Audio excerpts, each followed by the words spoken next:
Hi friends, మన దగ్గరికి అయితే ఇప్పుడు సామ్సంగ్ టీవీ అనేది వచ్చిందనమాట. 55 ఇంచెస్ సంబంధించి నేను ప్రాబ్లం అయితే చూడాలన్నమాట. ఇప్పుడు ఏ కండిషన్ ఉంది, ఎలా అయింది ఇక్కడ చూడొచ్చు మీరు. మనకి అనేది జంపింగ్ అవుతుందన్నమాట. పిక్చర్ అనేది స్టెబిలిటీ లేదు. ఇక్కడ చూసుకుంటే లైట్స్ కూడా వస్తుందన్నమాట. ఇప్పుడు ఈ టీవీ అన్నది రిపేర్ చేసి అక్కడ అవుట్పుట్ ఎలా వస్తుంది ఏంటంటే చూపిస్తాము. చూడండి, ఈ లాంగ్ వీడియో అనేది మనము ఛానల్లో అనేది అప్లోడ్ చేస్తాం అనమాట. లాంగ్ వీడియో అనేది చెక్ చేయొచ్చు. ఓకే, ఇప్పుడు దీన్ని రిపేర్ చేస్తాం. అవుట్పుట్ ఎలా చూపిస్తాను. అలాగే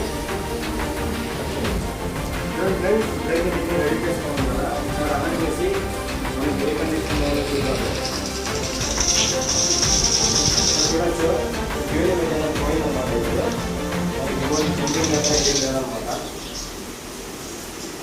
ఇక్కడ చూడొచ్చు మీరు, కరెక్ట్గా అన్నది పిక్చర్ అన్నది వచ్చిందనమాట. ఇక్కడ మన వీడియో మీకు నచ్చినట్లయితే లైక్ చేయండి, షేర్ చేయండి, సబ్స్క్రైబ్ చేయండి.